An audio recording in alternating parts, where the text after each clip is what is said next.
प्रधानमंत्री बना दो तो देश का नक्शा बदल दूंगा।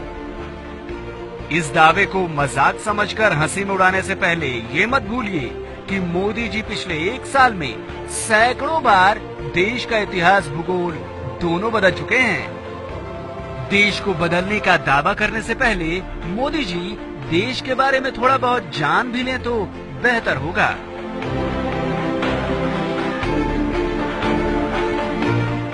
आपको दिखाते हैं मोदी जी के सामान्य ज्ञान के कुछ नमूने, जिसे देखकर आपको मोदी के ज्ञान और उनके दावों दोनों का सच पता लग जाएगा। प्रधानमंत्री जी, मेरी गुजरात की मिट्टी के सपूत डॉक्टर श्यामा प्रसाद मुखर्जी विद्वान थे। विवेकानंद जी उनके साथ वार्ता करते थे। स्वामी दयानंद सरस्वती उनसे वार्ता करते थे।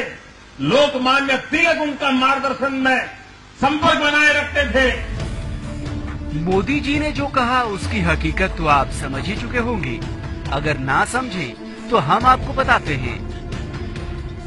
मोदी ने कहा कि उनकी गुजरात की धरती के सपूत डॉक्टर श्यामा प्रसाद मुखर्जी, जबकि हकीकत ये है कि श्यामा प्रसाद मुखर्जी गुजरात के नहीं, पश्चिम बंगाल के थे। मोदी के मुताबिक स्वामी विवेकानंद जी श्यामा प्रसाद मुखर्जी से बातचीत करते थे, जबकि हकीकत यह है कि श्यामा प्रसाद मुखर्जी का जन्म 1901 में हुआ था। वहीं विवेकानंद जी का निधन 1902 में हो गया था। अब ये कैसे हो सकता है कि सिर्फ 1 बरस की उम्र में ही श्यामा प्रसाद मुखर्जी स्वामी विवेकानंद से बातें करने लगे हों? खैर, एक और नमूना भी देखिए।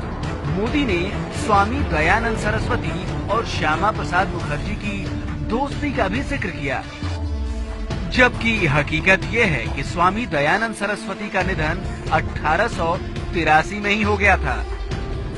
बस इतने में ही हैरान मत होइए, जरा मोदी जी के आगे का भाषण भी सुनिए। और लंदन में अंग्रेजों के नाक के नीचे इस गुजरात के सपूत ने इंडिया हाउस का निर्माण किया था। और मदन लाल धिंगरा ने कर्नल वायली को मारने का काम उस इंडिया हाउस में किया था। हिंदुस्तान में क्रांतिकारियों के वो गुरु माने जाते थे। भाषण की अगली लाइन में ही मोदी का ज्ञान गच्चा खा गया।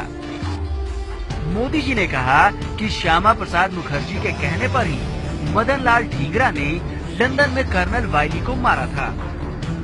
वैसे ये बात सच है कि क्रांतिकारी मदन लाल ढींगरा ने ही कर्नल वायली को मौत के घाट उतारा था, लेकिन मदन लाल ढींगरा ने कर्नल वायली की हत्या 1 जुलाई 1909 को की थी, यानी उस वक्त जब श्यामा प्रसाद मुखर्जी सिर्फ 8 साल के थे।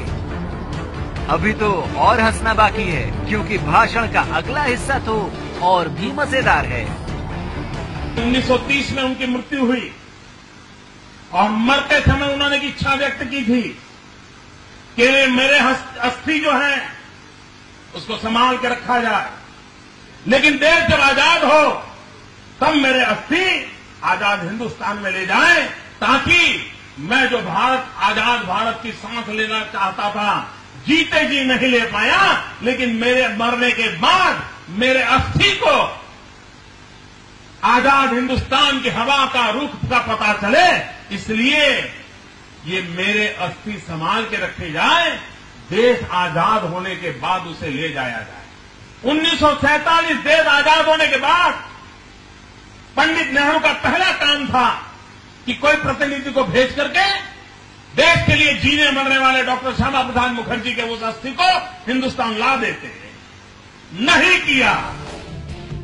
वैसे अब आप चाहे तो हंस सकते हैं, और अगर अब भी हंसी नहीं आई तो भाषण के इस हिस्से की असलियत सुनकर जरूर आएगी।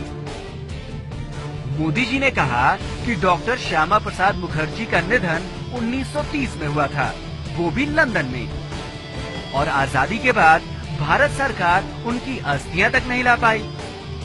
अब जरा असलियत भी सुन लीजिए।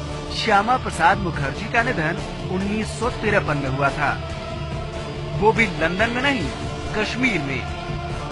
अब आप ही सोचिए, चले हैं देश के पीएम बनने, लेकिन देश के इतिहास का ही पता नहीं।